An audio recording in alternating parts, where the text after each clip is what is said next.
Allison, Gingrey made these comments yesterday at a breakfast meeting, and he said that he was trying to explain what he thought his former fellow Congressman Todd Akin was really trying to say.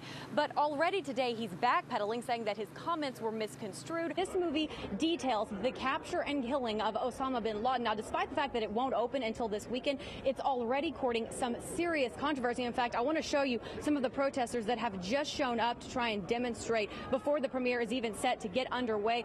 As you can see, some of them are wearing T-shirts that say "Stop Torture," others say "Close Gitmo," and hoping to rally even more support. A spokesperson for the NRA says their plan now to try and hit that 5 million member mark before these tense gun talks subside. The debate rages on. In 2 weeks, House Republicans plan to hold a second vote to repeal the health care law, but it's largely symbolic as the Senate won't act and the president would simply veto it anyway. Live at the Supreme Court, everyone, including those here in the military community, describe General David Petraeus as disciplined, professional, and someone keen on protecting his reputation. So that's why the admission that he was having an extramarital affair has sent shockwaves throughout Washington. Leon, it was no coincidence that the House chamber was full tonight of people who have seen their lives shattered by gun violence. And so, surrounded by supporters, President Obama once again took the opportunity to make a pitch to Congress. They are the faces made famous by unthinkable acts. Former Congresswoman Gabby Giffords, Sandy Hook schoolteacher Caitlin Roeg, and Omar Samaha, who lost his sister Rima during the deadly rampage at Virginia Tech. His first State of the Union address, Samaha says it is President Obama on his mind, but his sister in his heart. We all think about our loved ones all the time, and in a situation like this where the president's going to be addressing it directly, I'll be thinking about her a lot. It's been a long 6 years since Samaha said goodbye to his younger sister. Since then, he's lobbied heavily for stronger background checks and getting guns off school grounds. They are topics he was hoping to hear the president touch on, and he did. These proposals deserve a vote because in the 2 months since Newtown, more than 1,000 birthdays, graduations, anniversaries have been stolen from our lives by a bullet from a gun. And since Newtown, the debate over stronger gun laws has soared, with the focus turning to mental health, high-capacity ammunition clips, and assault rifles. But in the midst of the House chamber stocked with some 40 supporters of gun control reform, one of the most outspoken opponents, rocker and gun rights activist Ted Nugent. His message? Freedom. Freedom and independence, rugged individualism, and leave us alone.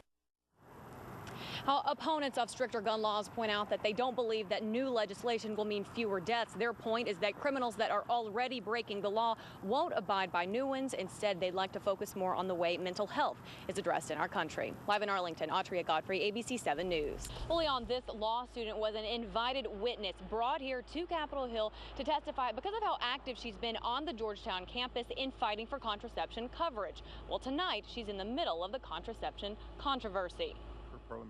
It was an eruption that led to D.C. Delegate Eleanor Holmes Norton storming out of a congressional hearing. We've been denied the right to have a witness. And at the center of the latest contraception controversy, a Georgetown law student, Sandra Fluke.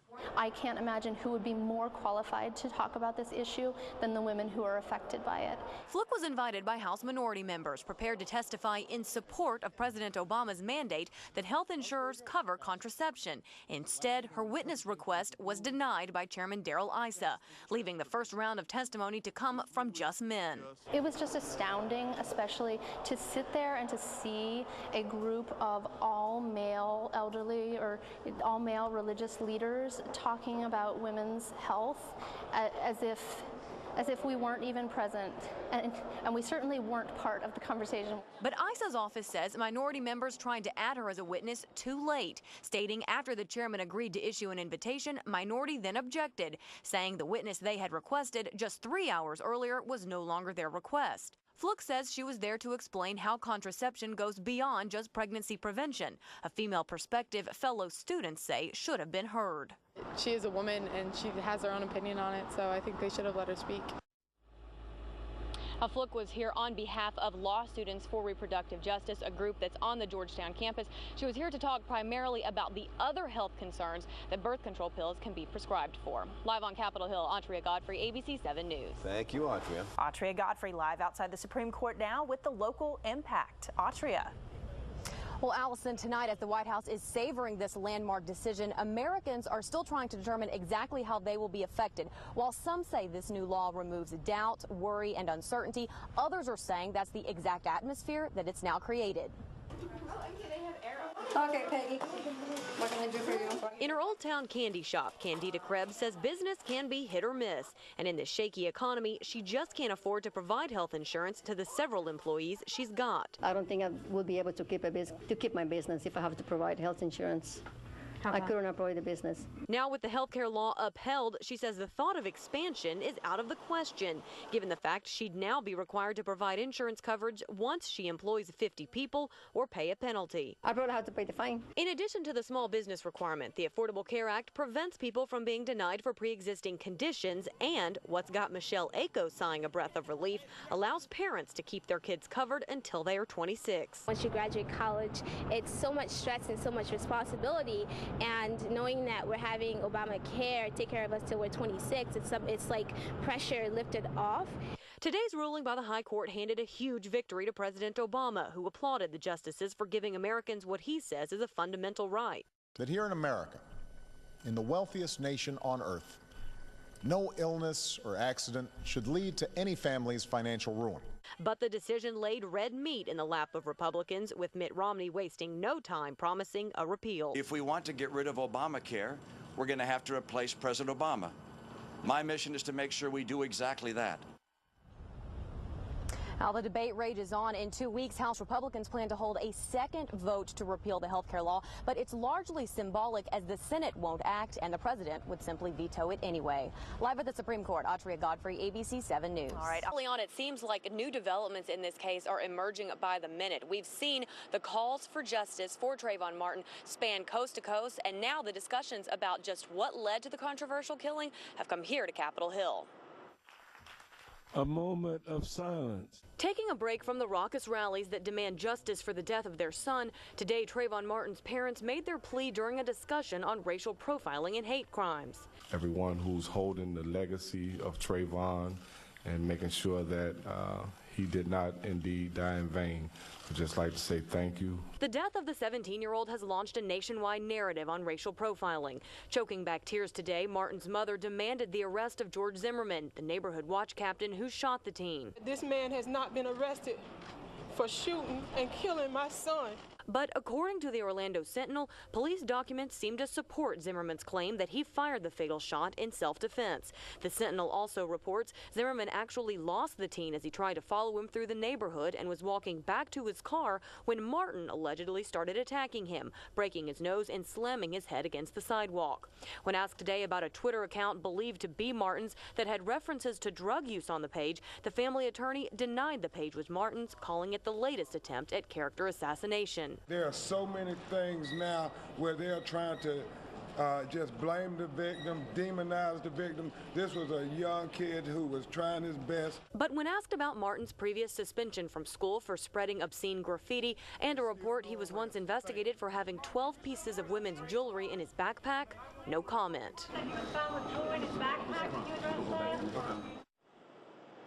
Now, this wasn't an actual hearing today here on Capitol Hill, just a forum discussing racial profiling, hate crimes, and Florida's Stand Your Ground law. Now, there are both federal and state investigations determining whether or not any charges will be filed against George Zimmerman. Live on Capitol Hill, Godfrey, ABC 7 News. Robert Jarrett moved into this home in this Elkridge neighborhood with his wife, Christine, right around 1983. Well, when he reported her missing in 1991, neighbors weren't buying the story that he was telling. Now, as he's facing murder charges for her death, the general consensus among those same neighbors is it's about time. Was the most wonderful mother you could ever meet. And Cindy Fryer says when Christine or Chrissy Jarrett went missing 21 years ago, there were immediately suspicions. He was knocking at our door asking if we had seen her. And I'm looking at him like, what do you mean, have we seen her? You know, this is your wife. He was Robert Jarrett, Chrissy's husband, now under arrest for her murder after police found her remains buried under floorboards in the shed behind his house, what was left of her body protruding from cement. 57-year-old Jarrett claimed his wife simply walked out of the house after an argument and was never seen again. Those who knew her never bought the story. She put on a bathrobe over her nightgown or a raincoat over her nightgown and walked across the street to her parents' house and never made it over there. That was the story. And we never thought it was correct, and we always assumed she was in the backyard or something. Those suspicions, they say, coming from the fact that Jarrett built a new shed in the cold of January and was particular about kids playing around it. Howard County Police recovered the remains late last night after receiving a tip. I'm happy that the family has closure. I was happy that they were able to find the lady and give the family the closure and the peace of mind that they needed. Jarrett's second and now estranged wife Martha is currently living in the home and had no comment. All I can say is I understand it's an ongoing investigation. Jarrett is being held without bond. Now, police are not going into detail about the nature of that tip or who it came from. The medical examiner's office is now working to determine a cause of death. Live in Elkridge, Autria Godfrey, ABC 7 News. There are only 2 official inaugural balls. That's down from 10 from the president's first inauguration. Knowing that the country is still going through an economic hardship, he has scaled down the number of balls. There will be the one here in this ballroom, the inaugural ball. Then there will be one upstairs. That's the commander-in-chief's ball. That is for military men and women and their spouses. That is closed to the press, so this will be what we actually get to experience tonight and have eyes on. And one of the things that people will certainly be keeping their eyes on, who Mrs. Obama wears. All day long, we've been talking about the designers that she has chosen to showcase today. So far today, she has chosen American designers, so it will be interesting to see if she sticks with that theme tonight. Of course, back in 2009, when she took the stage wearing that white Jason Wu number, she immediately made him a household name, so it'll be interesting to see which designer she plans to go with tonight. The President and the First Lady expected to be here around 9 o'clock tonight, and just 30 minutes to go before all of the people file in. Hollywood meets Music City. Huge fan of country music. Both my parents raised me on country music. And Hayden Panettiere is mixing business with pleasure as she converges with country's biggest stars, most of whom have had the career Panettiere emulates on ABC's hit show, Nashville. Just the fact that the people of Nashville and our fans are accepting of this show and are encouraging means everything to us. That's what we wanted. Try to stop them. Panettiere plays hot new star Juliette Barnes, taking the country scene by storm, giving old school legend Raina James a run for her money. It's a storyline Grammy Award-winning singer Kathy Mattea knows all too well. Raina James is living my life in a lot of ways, and it's just that part's really fun. Much like Connie Britton's character, Mattea's career was nurtured at the iconic Bluebird Cafe. I got my record deal in this room. I have had many iconic moments in this room. I had my first date with my husband in this room. For nearly 30 years, the Bluebird has been the spot for aspiring songwriters to cut their teeth before cutting a track. So when producers set out to capture authentic Nashville, they made a beeline for the Bluebird. We get a lot more people coming by, peeking in the windows when we're not open. When it came time to recreate the iconic Bluebird Cafe, no detail was too small. Producers took each and every tablecloth off the tables in here, and so they had to buy new ones for the actual cafe. And when it came time to recreate the Wall of Fame, well, they took down every single photo, scanned them, printed off new ones to showcase all the performers that have graced the cafe stage. And for folks watching at home, well, when they see the bar, they're also going to see a can of WD-40 sitting on top of the sound rack. Even the music is genuine Nashville. Each week, the stars sing their own songs, tales of heartache and despair. 2 things Panettiere says you'll only see in Nashville, the show. People aren't looking for you to fall. In Nashville, Tennessee, Autria Godfrey, ABC 7 News. Following breaking news from Howard County tonight, News Chopper 7 is over a serious car accident. 5 teenagers are hurt. One of them is fighting for life in a crash in front of Mount Hebron High School in Ellicott City. Now, this happened late this afternoon, and police tell us the teenager's car pulled out of the school parking lot when it was hit by a Mack truck. 1 teen was taken to Maryland's Shock Trauma Center in Baltimore. The other 4 were taken to Howard County General Hospital. We'll keep you posted if we learn anything new on this story.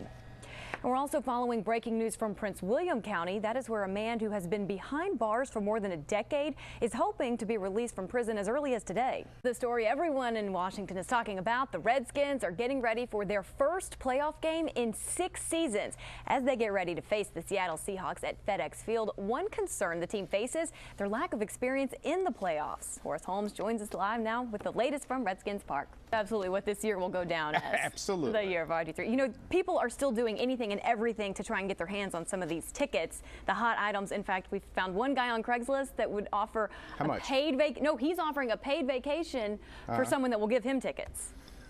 To where, though? I think you name it. Yeah, Hyattsville. You interested? An investigation is underway tonight to determine the identity of a person found floating in the Anacostia River. Now, this morning, D.C. police were called to the 3100 block of Benning Road after an officer spotted the body. Crews then pulled the body to shore, and an autopsy is being conducted to also determine how the person died. And as this story just keeps on going, Lance Armstrong is now considering admitting that he used performance-enhancing drugs. Now, this is according to a report in the New York Times, which cites anonymous sources. Armstrong's attorney says that the cyclist hasn't yet reached out to the USADA or the World Anti-Doping Agency. Armstrong was stripped of his 7 Tour de France titles last year. Again, it's back here closer to home. Montgomery residents, this is an alert for you. Police are looking for a thief who is stealing people's mail. Now, investigators say that the thefts began back in November, and they say the victims placed outgoing mail in their mailboxes, and then someone snatched it. Most of the thefts were checks to pay bills. Police say that the thieves have attempted to alter the checks and cash them at area banks. There's still much more ahead on ABC 7 News at 6. We'll be right back.